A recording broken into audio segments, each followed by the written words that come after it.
Bueno, hola nuevamente. Vamos a ver la segunda parte de médula espinal. En esta oportunidad vamos a hablar de la configuración interna. La vez pasada hablamos de configuración externa. Así que bueno, vamos a empezar. Entonces, les comparto mi pantalla.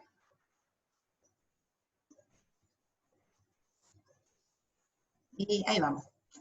Bueno, entonces, una cosa importante para entender la configuración interna, luego les voy a contar por qué hay tantos dibujitos de Fontana Rosa en estas clases, es pensar un poco en el desarrollo del sistema nervioso central, ¿no? Sobre todo de la médula.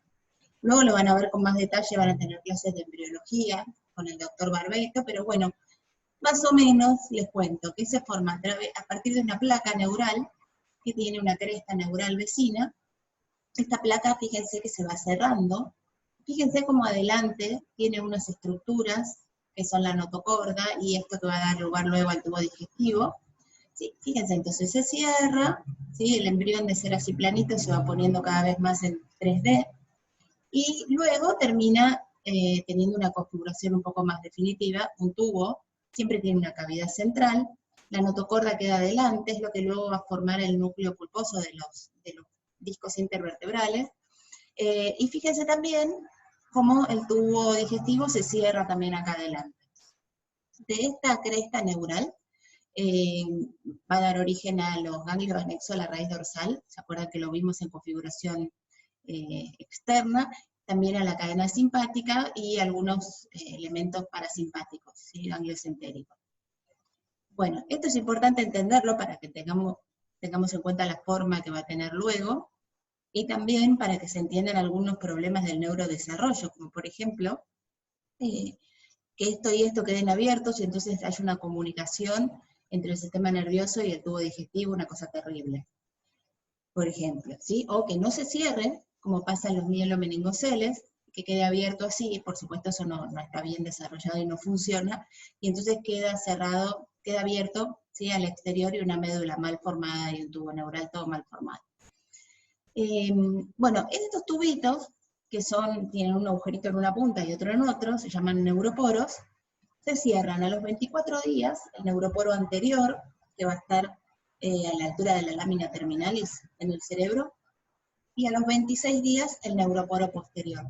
Por eso es tan importante suplementarse con ácido fólico cuando uno está buscando un embarazo, porque fíjense, este cierre, esto que no queda abierto, como les decía, se produce a los 26 días, es bastante precoz y depende del ácido fólico. Bueno, acá lo ven en una microscopía, una fotografía, perdón, de microscopio electrónico. Este es un embrión de pollo. Como yo les decía, todos los vertebrados tenemos esto bastante parecido. Y acá ven entonces un tubo neural en formación, con una cavidad central y esto que se está plegando y cerrando. Una característica que tiene es que de esta placa, que tenía esta placa neural, tiene distinta disposición de las neuronas, que se va a respetar a pesar de que cambie la forma de esto. ¿Qué quiere decir?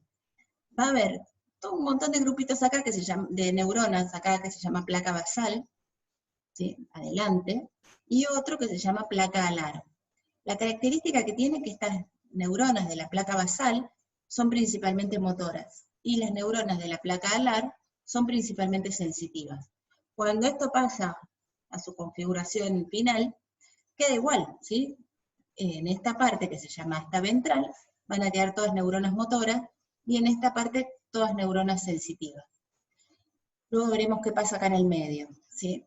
¿Se entiende? Y entonces queda el agujerito que teníamos antes, sigue estando ahí, es el conducto del epéndimo central. Entonces, placa salar y basal, como les decía, conservan los componentes funcionales cuando se transforman en médula espinal y también en tronco cerebral. Les decía, ahora les voy a contar lo que estaba acá en el medio, ¿sí? La placa alar tiene entonces neuronas motoras, pero las neuronas que son motoras generales, somáticas, que son para mover los músculos de los miembros, van a estar más anteriores. Y las neuronas que tienen que ver con la motilidad de las vísceras, que se llaman eferentes viscerales generales, eferente quiere decir que sale del sistema nervioso, eso va a estar más cerca de la línea del medio. De la misma manera, lo aferente, o sea, lo sensitivo, somático general, va a ser más externo, y lo visceral general va a ser más interno. Entonces, nosotros sabemos que toda esta parte intermedia corresponde a las vísceras, ¿sí? Bueno, fíjense entonces lo que pasa cuando se va, bueno, como venía, ¿no? Venía abriéndose, y luego cuando termina la configuración definitiva, estas dos forman la placa intermedio lateral, ¿sí? Entonces, si yo hago un corte genérico de médula, siempre voy a encontrarme con esto, con sustancia gris en la parte central, alrededor del agujerito, que acá no se ve tanto, pero es el conducto del epéndimo, y sustancia blanca periférica, rodeando toda la sustancia gris central. Para un mejor orden, nosotros lo dividimos en cordones, ¿sí? Que van a estar divididos por, ¿se acuerdan? El surco medio posterior, el surco medio anterior, y los surcos posterolaterales, que eran la entrada de las raíces dorsales, y anterolaterales, que era la salida de las raíces anteriores. Entonces, entre el surco posteromedial, el surco mediano posterior, perdón, y posterolateral, esto se llama cordón posterior. Entre la salida de la raíz ventral y el surco anterior, se llama cordón anterior. Y entre las dos raíces, ventral y dorsal, cordón lateral, ¿sí?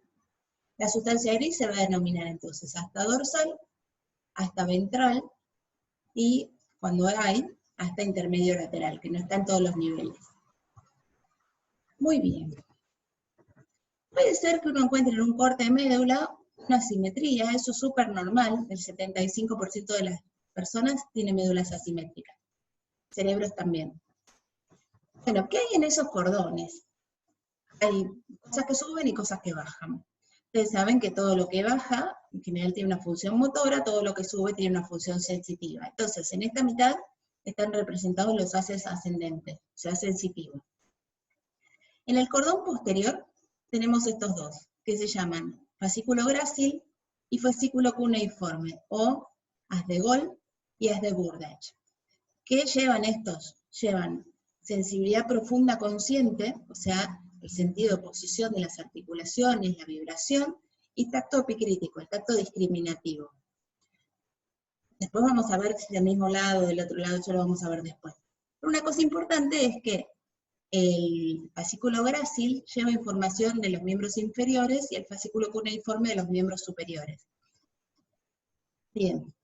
Después tenemos esto verde que está acá, que se llama espino talámico.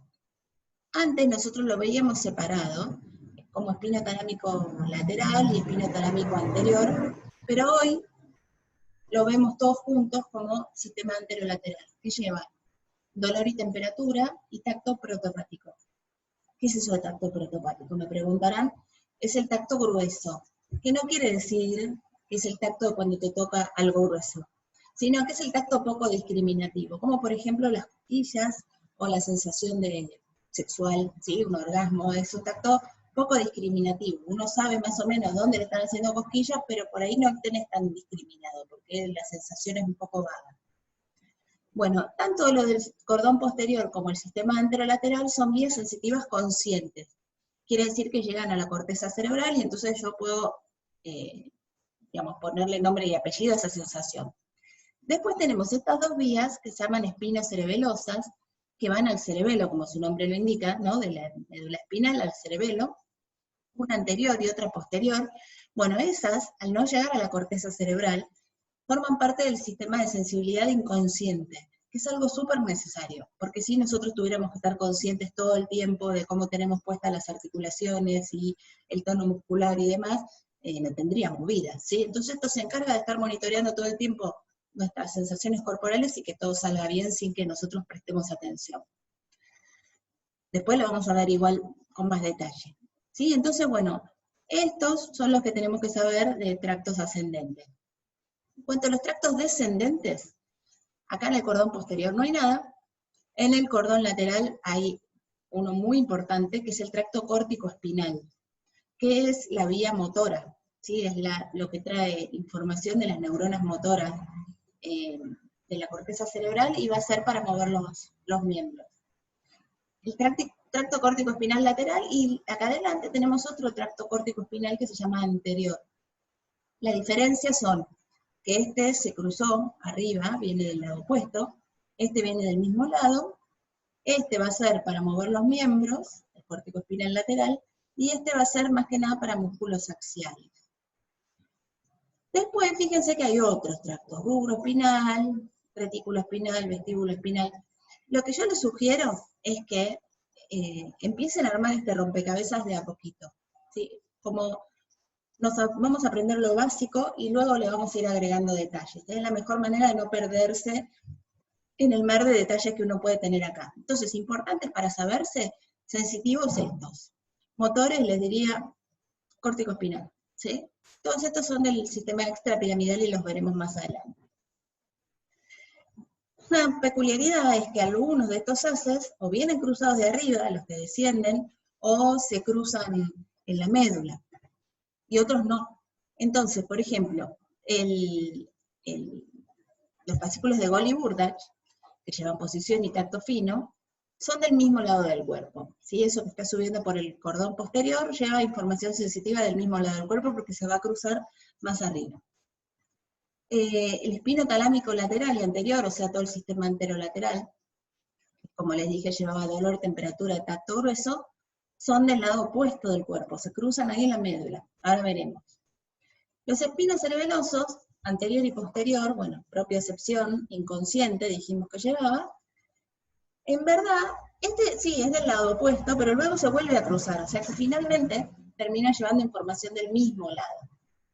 Espino cerebeloso posterior del mismo lado. Bueno, y como ven, acá yo les agrego un par más, ¿sí? Son detalles. Espino cervical talámico, espino tectal, ¿sí? Que son otros haces que se han descrito que están por ahí. Pero como importante yo les diría que quiero que sepan hasta acá. Bueno, de los tractos ascendentes, vamos a ver, entonces. Fíjense los cortes de médula, que son cortes reales de médula. Esta sería una médula a nivel lumbar. Si se fijan bien, acá tiene un montón de sustancia gris y no tanta sustancia blanca. ¿Por qué? Porque los haces que venían bajando ya se fueron repartiendo a medida que iba bajando. Y los haces que tienen que subir recién empiezan. Entonces voy a tener poquita sustancia blanca, ¿sí? Fíjense que acá, entonces, por ejemplo, tengo solamente el fascículo grácil, el espino talámico, fíjense qué chiquitito que está, ¿sí? Va a empezar acá y se va a cruzar por, este está un poco mal, bueno, empieza acá, ahí está. Tiene su primera neurona en el asta dorsal, se va a cruzar por delante del epéndimo, ¿sí? Y ahí se va a ubicar en el cordón, en el sistema anterolateral. Entonces ven que este en realidad está trayendo información del lado opuesto. En cambio este está trayendo del mismo lado. Si me voy un poquito más arriba a nivel torácico, fíjense que acá ya tenemos un poco más de sustancia blanca, porque ya vengo recogiendo todos los miembros inferiores y la mitad inferior del cuerpo. Entonces voy a tener todo el fascículo grácil del miembro inferior completo.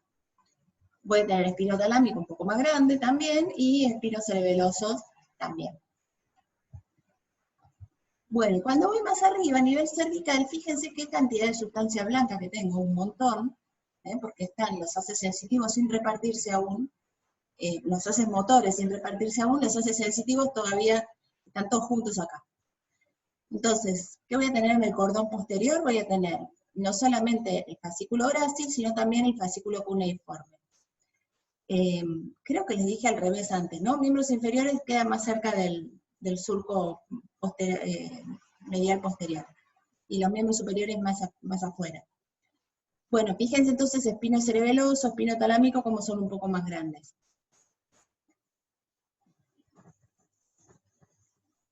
Los haces descendentes, tenemos el córtico espinal lateral, en el cordón lateral. Su función es el movimiento voluntario, como dijimos, y del mismo lado del cuerpo, porque ya vino cruzado desde arriba. En cambio, el córtico espinal anterior, bueno, acá dice el lado opuesto, en realidad porque no se cruzó, pero en verdad forma parte de la inervación motora de los músculos axiales, con lo cual tiene inervación bilateral. Estos son los otros, ¿sí? Fíjense que vienen de distintos núcleos del tronco, vestíbulo espinal, medial y lateral, que tienen que ver con dos cosas que nosotros hacemos en forma inconsciente: posición de la cabeza, tono extensor, control del movimiento, la postura, tecto espinal, rubro espinal. ¿Sí? Cuando volvamos a ver esto, vamos a volver a la médula a ver dónde era que estábamos. ¿Sí? Hoy acordémonos sobre todo córtex espinal lateral.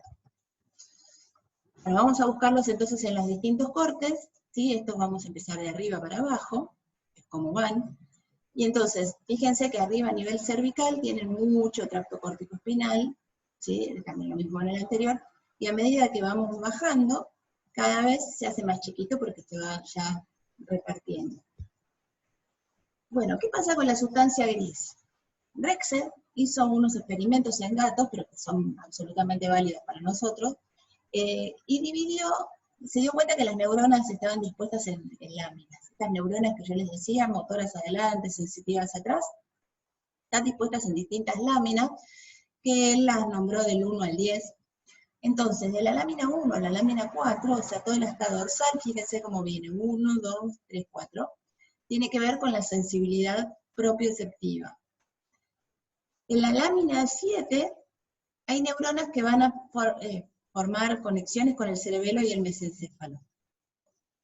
La lámina 6, perdón. La lámina 7 hay interneuronas. Acá 9 están las motoneuronas, alfa y gamma, las que forman el relevo de la vía córtico-espinal. ¿Sí? Bueno, por acá, todo lo que se va a decusar por acá, por el epéndimo. Muestro las motoneuronas de la lámina 9, miren qué lindas que son enormes, ¿sí? Y bueno, estas motoneuronas no solo dan origen a nervios motores, sino que también reciben aferencias de raíces dorsales para poder producir reflejo miotático, ahora vamos a ver. También reciben las vías descendentes para el control motor. Hay algunas motoneuronas especiales, por ejemplo, las que están entre los niveles C3 a C5, forman parte del núcleo frénico, que va a mover el diafragma. Eso es importante saberlo, porque un paciente que tiene una lesión por encima de C3 probablemente tenga problemas respiratorios y necesita un respirador. Otras motoneuronas especiales son las que están a nivel de S2 a S4. Es un núcleo que se llama de Onufrowicz, pero le dicen Onuf los amigos, de verdad, le dicen Onuf. Bueno, y se encarga la parte medial de inervar el bulbo cavernoso, el isquio cavernoso, y la parte lateral de inervar los esfínteres, o sea que también es un núcleo importante. Así a simple vista no tiene ninguna particularidad, pero llamativamente hay enfermedades de las motoneuronas, que luego les voy a contar, que atacan a todas las motoneuronas, menos a esta. O sea que algo en especial deben tener. Bueno, y fíjense que también acá, así como Wall y Burdach tenían un mapita del cuerpo humano, estas también tienen un mapa del cuerpo, la termología también. Fíjense que la parte más proximal del cuerpo está representada más hacia la línea media, y la parte más distal está más hacia lo distal, ¿sí? Entonces acá, la piernita, fíjense entonces cómo está la región glútea acá y el pie al final, y acá lo mismo, el hombro y la mano. Los flexores quedan más de este lado, los extensores quedan más de este lado, y así, flexores y extensores. Ese mapa, que está representado el cuerpo en las neuronas, se llama somatotopía, ¿sí? Se respeta en todo el sistema nervioso, ya lo vamos a ir viendo. Pero justamente por esta somatotopía tenemos que entender que no todo esto que les conté está en todos los niveles. Por ejemplo, el espino cerebeloso dorsal empieza recién por encima de L2, abajo no está. El cuneiforme, o de Burdach, está por encima de T6, porque lleva sensibilidad de miembros superiores. La columna intermedio lateral, ¿se acuerdan esta que tenía neuronas viscerales? También se llama núcleo dorsal de Clark, está desde C8 a L2 nada más. ¿Se acuerdan que cuando veíamos configuración externa decíamos que había engrosamientos cervicales y lumbares? Bueno, eso se da a expensas de que las astas anteriores son más grandes. Bueno, ahora que nos aprendimos todo, vamos a ver qué le pueden pasar a las médulas. Le pueden pasar un montón de cosas. Y enfermedades comunes que le pueden pasar, la más común y dramática es esta, la sección medular. Directamente se pierde toda la función, desde el nivel donde está lesionado hacia abajo. Un ejemplo de esta patología es lo que le pasó a Christopher Reeve. Recuerdan que luego hizo una fundación para el estudio de las enfermedades medulares. Christopher Reeve tuvo una lesión andando a caballo, una sección medular C3, con lo cual perdió toda la función de ahí para abajo, así que quedó cuadripléjico. Como tenía un nivel C3, tuvo que usar un respirador permanentemente. De terror, perdió los esfínteres, también todo de ahí para abajo. Bueno, esta otra, fíjense, media médula está dañada. Acá sí llegan a ver en la resonancia, van a ver que la mitad está hiperintensa, es lo que estaría mal, y la otra mitad no, exactamente en la línea media. Esto uno me va a decir, ay, qué mala suerte que tenés que tener, pero recuerdan lo que les conté la vez pasada de los tornillos en los pedículos y el tornillo que se mete adentro, bueno, suele hacer este tipo de cosas. Entonces, ¿qué va a tener este paciente? Como tiene el cordón posterior dañado, yo voy a pensar que va a tener una pérdida de tacto fino y sensibilidad profunda consciente del mismo lado del cuerpo. Lo mismo va a pasar del mismo lado del cuerpo con la vía córtico-espinal, o sea que va a tener una parálisis también de ese lado, desde el nivel de la lesión para abajo. En cambio, la termoalgesia, que venía del otro lado, ¿sí?, la va a tener dañada del lado contralateral. Entonces tiene una anestesia como disociada, ¿sí? De un lado perdió la termoalgesia, del otro lado perdió tacto fino y sensibilidad profunda consciente y la parte motora. Eso a veces, cuando uno los revisa a los pacientes, no se pasa por alto, digamos. Uno ve que no mueve una pierna y que no la siente, pero hay que acordarse de tomarle la temperatura, o sea, ver si siente la temperatura del otro lado. Y ahí te das cuenta que tiene este tipo de lesión. Bueno, esta es otra que se llama siringomielia. Fíjense lo que pasó acá. El conducto del epéndimo por algún motivo se dilató, y en general es por alguna obstrucción que hay ahí debajo, ¿sí? Se infla y se llena de líquido y empieza a molestar. Primero empieza a molestar a los haces que se cruzan por ahí, ¿sí? Como el sistema anterolateral. Entonces lo que ustedes van a tener al nivel de la siringomielia es como un cinturón o una banda donde tiene afectada la termoalgesia. Cuando esto sigue creciendo empieza a afectar a todo lo demás, ¿no? A todos los otros cordones y todas las otras cosas. Bueno, y por último, otra cosa común es esto. Fíjense, los 2/3 anteriores de la médula están mal y solamente me queda el cordón posterior. Esto se ve en los infartos espinales. Lamentablemente, lo vamos a ver en la clase de irrigación, los 2/3 anteriores de la médula dependen de una sola arteria, que se forma con anastomosis de otras arterias, pero bueno, es una solita. Entonces, si se tapa, tengo esta cosa devastadora, que quedo parapléjico, ¿sí?, sin motilidad, o sea, cordón lateral lo pierdo la movilidad y pierdo termoalgesia de ahí para abajo, y lo único que va a tener preservado, sensibilidad profunda consciente y tacto epicrítico. También a veces pasa, pacientes, por ejemplo, que se despiertan de cirugía con esto, y bueno, hay que acordarse de ver la sensibilidad profunda consciente y tacto epicrítico si la tienen conservada o no, y eso habla de un infarto medular. Acá lo ven, hiperintenso en esta resonancia. Bueno, también hay otras enfermedades un poco más raras, como esta, ¿sí? Que esta tiene un daño en el cordón posterior y en el córtico espinal, ya saben lo que va a tener. Esto se ve en el déficit de B12. Ay, perdonen. Déficit de B12. Esta afecta selectivamente los cordones anteriores, fíjense ahí se ve, ¿sí? La verdad es la polio, ¿sí? ¿Se acuerdan de la polio? Nosotros tuvimos la epidemia de polio, la peor, en el 56, pero nuestro último paciente fue en el 84. Como afecta a las neuronas motoras, esta persona tiene una parálisis flácida. Luego lo vamos a ver con más detalle qué es lo que produce el síndrome de motoneurona inferior. Pero bueno, básicamente es eso lo que hace la polio. Ustedes me van a decir, ¿cómo es que tenés una resonancia de polio? Bueno, porque hace un par de años aparecieron unos enterovirus polio-like. No era el de la polio, pero hacían una cosa muy parecida. Bueno, esto que se ve acá, cordones posteriores solamente, es lo que se veía en la sífilis, la tabes, ¿sí? Afecta al cordón posterior y entonces tienen dificultad para la propiocepción, además del tacto epicrítico, y por eso tienen una marcha muy particular en la que tienen que hacer ruido con los talones cuando caminan. Bueno, y por último, acá está el negro Fontana Rosa, y por eso los dibujitos que lo homenajeaban.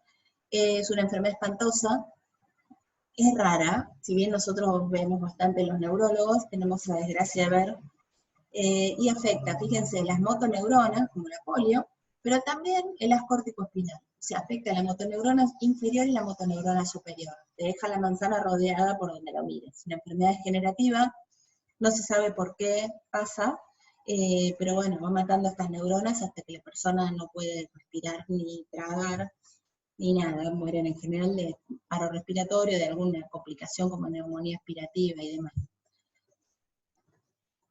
Bueno, entonces, según esto, lo que acabamos de ver, uno puede, digamos, ponerle nombre a estos pacientes, ¿no? Cuando tienen los 4 miembros afectados, se llama tetraplegia o cuadriplegia. Cuando tienen la mitad, paraplegia. ¿Sí? También está parapléjico, pero es una lesión incompleta. Fíjense que de algún lado tiene problemas sensitivos, del otro lado tiene problemas motores, pero de todas maneras es igual. Este que estaba a la mitad se llama Brown-Sequard. El que estaba infartado se llama síndrome anterior, ¿sí? Medular anterior, ¿sí? Síndrome medular posterior. La siringomiela se llama síndrome central, o central cord. Y bueno, acá, esto es una infografía de un lugar que es para trauma espinal, ¿sí? Acá lo que ven es a qué nivel corresponde, o sea, qué músculo uno esperaría que esté afectado con una lesión en tal o cual nivel. Ahora lo vamos a ver. Bueno, para entender esto, ¿se acuerdan del tubo neural que estuvimos hablando? Imagínense que los dividimos en rodajitas, ¿sí? Estas rodajitas de tubo neural se corresponden con un pedazo de músculo y con un pedazo de piel. Estas rodajitas se llaman somitas. Y entonces a cada somita le corresponde un dermatoma, o sea, una región de piel, un miotoma, una región de músculo, y un esclerotoma, una región de hueso. ¿Qué va a pasar? Cuando el embrión es así, es fácil imaginárselo, ¿no? Como viene. Pero después recuerden que le van a crecer bracitos y piernitas, y van a rotar, y van a girar. Bueno, lo que va a pasar es que cada nervio espinal que sale de cada uno de estos somitas va a perseguir su somita original. Entonces, por ejemplo, si yo tenía una lesión C3-C5, y ese nervio va a viajar, aunque el diafragma me haya quedado de allá abajo en el embrión, bueno, va a ir hasta el diafragma. Si la lesión está en C5, va a afectar el deltoides, el bíceps. Si es C7, bíceps, extensores de muñeca y dedos. Si es C8, bíceps, extensores de muñeca y extensores de los dedos. Si es C8, los interóseos, que son estos musculitos chiquititos de la mano. ¿Sí? El abductor del meñique, o sea, uno le puede pedir que haga esto. Después fíjense que pasamos directamente a lumbar, porque es bastante difícil evaluar la parte motora, uno por uno, de la parte torácica. Ahora les cuento lo que se hace. Entonces, para el cuádriceps, L2 a L4, L5, tibial anterior, extensor largo del hallux. Acá está el tibial anterior, extensor largo del hallux. Lo que hacen es llevar el pie hacia arriba y el dedo gordo también. S1, los gemelos, el sóleo, o sea, levantar el talón, y S3, S4, los esfínteres. Esto es súper importante cuando uno está viendo un paciente con una lesión medular, porque te permite saber dónde está la lesión. Fíjense que no exige movimientos muy locos para hacer, ¿sí? Simplemente le tenés que ir diciendo, a ver, podés abrir los dedos, podés cerrar, podés mover el hombro para arriba, podés hacer esto. Ahí nomás, supóngase que tuvo un accidente, está tirado en la camilla, uno más o menos se puede dar cuenta qué es lo que pasa. ¿Qué pasó con lo torácico entonces? Este nervio espinal que perseguía su somita original, le decía, una vez que le salieron los brazos y las piernas, empieza a tomar una configuración un poco caprichosa, pero que en realidad no es tan caprichosa si uno lo piensa así. ¿Sí? Sigue siendo rayitas como era el tubo neural. Entonces, fíjense dónde quedó C2, C3, C4, C5, C6, C7, C8, ¿sí? C1. Miren los dedos, por ejemplo, como para saber, uno puede ver la sensibilidad en los dedos y ir sabiendo el nivel sensitivo. C4 también es fácil porque coincide con la clavícula. C5 el hombro, C8 el meñique, o sea, más o menos estos, sacando C4, coinciden con el nivel motor. Ahora vamos a lo torácico. T4 están los pezones.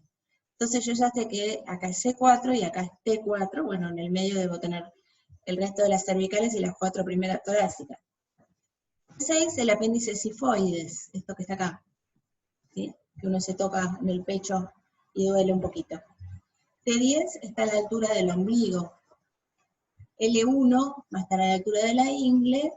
Bueno, y en el resto, en el miembro inferior, más o menos sigue lo que habíamos visto de los músculos. Entonces, ¿cómo hacemos nosotros los neurólogos cuando queremos evaluar esto? Bueno, vamos a agarrar cualquier cosita que pinche, que toque, y le vamos subiendo y bajando, y le decimos, bueno, a ver, dígame dónde empieza a sentir, dónde deja de sentir, de adelante y de atrás, para ver si es consistente, si lo hacemos varias veces. Si no, tenemos una ruedita que es como lo de hacer ravioles, que la vamos pasando para un lado para el otro, y lo mismo, marcamos cuál es el nivel. Bueno, habíamos hablado antes del reflejo miotático. Este reflejo está integrado en la médula. La médula, a pesar de todo, de que yo les decía, la compartimos con muchos vertebrados, es filogenéticamente igual desde hace mucho tiempo, tiene un montón de cosas muy copadas dentro, que permiten ser utilizadas a nuestro favor cuando queremos rehabilitar a algún paciente o demás. Por ejemplo, este reflejo que se llama miotático, que es el reflejo que todo el mundo conoce, que le golpean un tendón con un martillito, con la pierna doblada así, y lo que va a pasar va a ser que se va a estirar. ¿Sí? Bueno, ¿cómo funciona esto? Cuando el martillito golpea, ¿sí? O en realidad cuando se estira el tendón, hay receptores de estiramiento muscular, ¿sí? Y esta información de que el músculo está siendo estirado, va a viajar hacia la médula, se va para arriba. ¿Sí? Se va para arriba y primero tiene una neuronita en el ganglio anexo a la raíz dorsal. Fíjense que esta neurona tiene una prolongación periférica y una prolongación central. Bueno, el reflejo miotático más simple sale de esta neurona, entonces directamente baja y hace sinapsis con una motoneurona alfa, que está acá en el asta anterior, y esta motoneurona va a inervar al cuádriceps, en este caso, o al músculo que fue estirado, para que se contraiga. ¿Sí? Entonces el tendón no esté tan estirado. Bueno, eso está muy bien, pero ahora yo les voy a pedir que hagan un experimento ustedes, traten de tomarse los reflejos a ustedes, a la pareja, al hermanito, al hijo, lo que sea, ¿sí? Lo pueden hacer incluso con un celular, con lo que tengan a mano, no importa. Bueno, y prueben distintas situaciones, con la pierna doblada, con la pierna estirada, con la pierna un poquito contraída, o bien relajados, pensando en otra cosa, y van a ver que no sale siempre igual. ¿Por qué? Porque para que esto salga bien, si fuera que es tan simple, siempre saldría igual, ¿verdad? Necesita un montón de otras cosas. Por ejemplo, necesita que el músculo antagonista, o sea, el músculo que hace el efecto contrario, esté relajado, si no yo no lo voy a poder estirar. Para que esto ocurra, esta manda, a la vez que manda para la motoneurona alfa, va a mandar a otro nivel, más abajo, a una interneurona, que luego va a hacer sinapsis con la motoneurona alfa, pero la va a inhibir. En vez de estimularla como esta, la va a inhibir y le va a decir, bueno, vos ahora no te muevas. ¿Sí? Y de esta manera puedo entonces contraer el cuádriceps. Fíjense entonces, si ustedes quieren hacer el reflejo contrayendo el isquiotibial, o sea, haciendo todo lo contrario a esto, como no les va a salir. Bien, ahora les dejo algunas cosas, esto en una clase presencial era participativo, ¿sí? Pero bueno, ustedes me dicen qué les parece después en todo caso en el foro, pero yo les tiro la respuesta correcta ahora. Bueno, fíjense acá, vamos a ver algunos ejemplos de lesiones medulares. Y esto es una columna dorsal, acá tenemos las vértebras, los discos, ¿sí? ¿Se acuerdan que habríamos hablado al principio de macroscopía, que era una especie de jaula osteocartilaginosa, como una trampa, ¿no? Y bueno, fíjense, acá se salió un disquito, es una pavana, es una hernia de disco dorsal, es un poco rara, pero bueno, una hernia de disco dorsal. Como el canal espinal acá es muy chiquitito, enseguida comprimió la médula. Fíjense cómo se ve la médula comprimida, ¿sí? Se ve que no queda lugar, no queda líquido ni por delante ni por detrás, y que la señal está un poquito hiperintensa, ¿ven? Sería algo como este. Este no sobrevivió, por supuesto, ¿no? Es un preparado, pero ven que acá hay un disco comprimiendo la médula. Bueno, esta es una peor, es una luxofractura, la habíamos visto en la radiografía de la clase pasada, esta es la resonancia de esa luxofractura, por supuesto un accidente de tránsito. Bueno, y fíjense lo que pasó acá con la médula, ¿sí? Se rompió todo, esto que viene acá es el ligamento longitudinal común posterior, que se rompió también, por eso también el anterior también se rompió, y por eso se luxó todo. Y entonces, bueno, ven la médula como está severamente comprimida, con esta mielomalacia acá, y bueno, para opinar o para pensar ustedes, esta sería C2, C1, C3, C4, C5, piensen, y después me lo contestan, ¿qué les parece que déficit motor tendrá esta persona, que obviamente lo tiene, y si será necesario o no ponerle un respirador? Después me cuentan. Bueno, esta es increíble, es un caso que tuvimos en el hospital, es un chico que estaba andando en un cuatriciclo en Pinamar, otra cosa súper peligrosa, no Pinamar, el cuatriciclo, bueno, y volcó, se hizo pelota, y fíjense lo que pasó. C1 directamente se desprendió del occipital, ¿sí? O sea, la cabeza está para un lado y la columna está para el otro. Esto normalmente es incompatible con la vida. De alguna manera milagrosa, lograron estabilizarle el cuello, traerlo rápido al hospital, operarlo, y el pibe salió sin ninguna secuela, no solo vivo, sino que sin ninguna secuela. Se los muestro porque es rarísimo, porque en verdad, en general estos se mueren.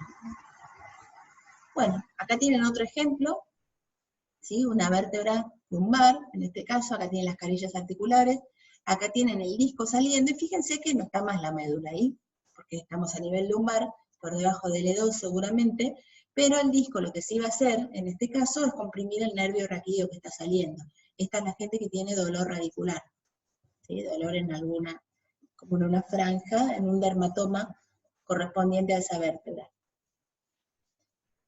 Bueno, más ejemplos de compresiones medulares, cosas horribles que pueden pasar, por ejemplo, hematomas epidurales, ¿sí? Esto es sangre en el espacio epidural que está comprimiendo la médula. También pensemos a nivel dorsal, qué déficit les parece que puede tener. Bueno, y este se les traje porque es un caso un poco raro, y acá el conducto del epéndimo, en vez de terminar como tenía que terminar, termina o se cerró de esta forma quística. ¿Sí? Este quiste se va llenando de líquido con el tiempo y produce efecto de masa como si fuera un tumor, con dolor en la cola de caballo, digamos, y eso. El tratamiento obviamente es abrirlo y ya está, se terminó el problema. Es un problema congénito.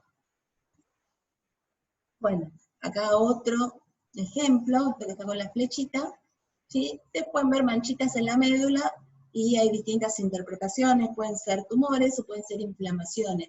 En general los tumores deforman un poco la médula, salvo que sean como este, un tumor de bajo grado, y que no la deforma tanto. Pero en general como que la ponen hinchada y se ve distinta. Bueno, y lo que les contaba antes, cuando no se cierra el tubo neural, fíjense que acá todas las vértebras también quedaron abiertas, ¿sí? La médula también falló, todo el cierre de la médula, y las meninges se escaparon hacia afuera, y se formó una bolsita de líquido cefalorraquídeo. Esto es un mielo meningocele, ¿ven? Ahí está.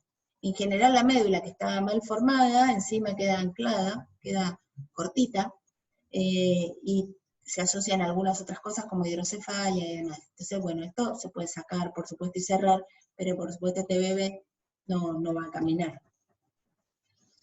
Bueno, y así se ve, esto que ven acá, de esta forma como de flautita, es una siringomielia, así se ve una siringomielia. Por eso se llama siringomielia, porque siring significa flauta.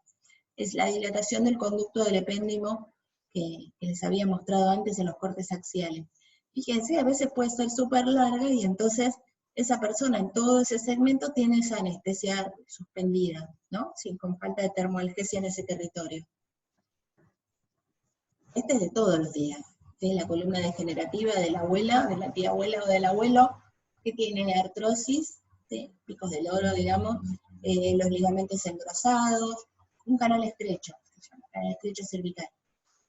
Como ven acá no hay mucho lugar para la médula, y sobre todo si esta persona levanta la cabeza, ¿sí? O la cambia de posición, seguramente tiene síntomas medulares o radiculares. Son las abuelas que cuando van a colgar la ropa o a guardar algo en la alacena sienten que se marean y que se les aflojan los brazos. Bueno, tumores de las cosas que hay por cerquita, ¿sí? Meningiomas en este caso, estos son tumores de la dura madre. Hay uno y acá hay otro. También uno dirá, esto qué horror, ¿cómo puede ser? Bueno, esta persona, las dos, salieron caminando como entraron, ¿sí? Porque son tumores que van creciendo despacito y van desplazando la médula. Para hacer eso se requiere monitoreo neurológico, pero bueno, se hace. Este ya lo vimos. Y acá no hay médula para ver, pero es otra imagen interesante para que piensen. Es una columna lumbar, una reconstrucción, una tomografía 3D. Acá pasó algo, ¿sí? La alineación se perdió, es una listesis. Entonces, fíjense en los forámenes de conjunción acá, como se ven perfectos, y qué pasó con este foramen, no lo tiene más. Entonces, ¿qué síntoma les parece que podría tener esta persona que tiene aprisionado este nervio? ¿Cuál es este nervio? ¿Y qué síntoma podría tener? Acá, fractura por osteoporosis, oprimiendo la médula, y otra fractura patológica. Bien. Discos lumbares. Los discos lumbares lo que tienen de bueno son horribles también, pero lo que tienen de bueno es que ya no comprimen médula, entonces sí van a comprimir las raíces, sí pueden producir déficit motor y sensitivo, pero va a ser en el territorio de una sola raíz, no de toda la médula. Acá tienen otros ejemplos, ¿sí? Discos feitos, salidos del lugar, comprimiendo la raíz que está bajando por ahí. Bueno, acá tienen otro ejemplo de otra hernia de disco, ¿ven? Acá está este nervio saliéndole más bien y acá no se ve el foramen de conjunción. Una cosa que no les conté en la clase anterior es que si yo agarro toda esta cola de caballo, los nervios que están más mediales corresponden a los segmentos inferiores, y los que están más laterales son los que van a estar saliendo. Entonces, por ejemplo, si yo tuviera este disco bien medial, puede ser que en vez de agarrarme la raíz esta, que está a ese nivel, me agarre la de abajo, que está bajando, una más medial. O sea, por ejemplo, un disco L4, bien medial, me puede dar déficit o dolor en el territorio de S1, los gemelos, que no tiene nada que ver. Uno dice, no, ¿por qué? Bueno, pasa por esto, por esta distribución de las raíces en la cola de caballo. En cambio, bueno, cuando es lateral, sí, agarra la que le corresponde a su nivel. ¿Pero qué se hace con esta gente lesionada medular? Todavía no hay mucho, en realidad. Hay algunos experimentos con células madre, pero todavía no funcionan. Hay algunas cosas que sí, seguramente han oído hablar, ¿sí? De estimuladores medulares, hay cosas que se pueden poner para tratar el dolor que tienen estos pacientes, a veces por la lesión, no solamente tienen anestesia, sino que además tienen un dolor horrible. Un dolor neuropático. Entonces, se ponen electrodos, ya sea para tratar el dolor o para tratar de que camine. ¿Sí? Algunos pueden hacer, los que tienen todavía manos, pueden tratar de estimular estos centros medulares para poder caminar, aprovechando los reflejos que tiene la médula. También hay esfínteres artificiales para el que perdió esfínteres, por ejemplo, muchos se hacen cateterismo, saben, estos pacientes, pero también existen estas otras opciones, como ven esto que tiene un manguito inflado en la uretra para que no pase nada, y cuando necesitan desinflarlo, bueno, lo hacen a través de una bombita y un globito. Bueno, hay muchas cosas para hacer, pero todavía no hay tratamiento, ¿no? Y hay que tener en cuenta que son muchos, ¿sí? Entonces hay que tenerlos en cuenta. Tenemos muchos discapacitados entre nosotros y bueno, nada, son parte de nosotros. Por ahora no tenemos mucha solución, solo ayudarlos con los síntomas. Bueno, hasta por hoy los dejo tranquilos, esta fue un poco larga. A su disposición para consultas. Adiós.